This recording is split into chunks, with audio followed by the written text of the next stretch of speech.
په ځان باور د نیکمرغۍ د تهداب لومړۍ خښته ده. کم خوړل صحت، کم ویل حکمت او کم خوب عبادت دی.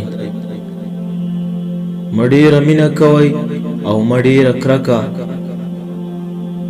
په نړۍ کې اتفاق تر ټولو ځواکمن شی دی.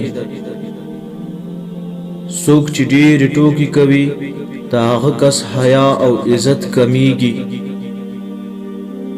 انسان په لمونځ او روژې نه پیژندل کیږي بلکې په معاملاتو پیژندل کیږي. څوک چې ځان جنتی ګڼي هغه دوزخي دی. څوک چې ځان ته عالم وای هغه جاهل دی. څوک چې بد نه پیژني هغه پکې مبتلا کیږي. ډېره خندا ژوند لنډوي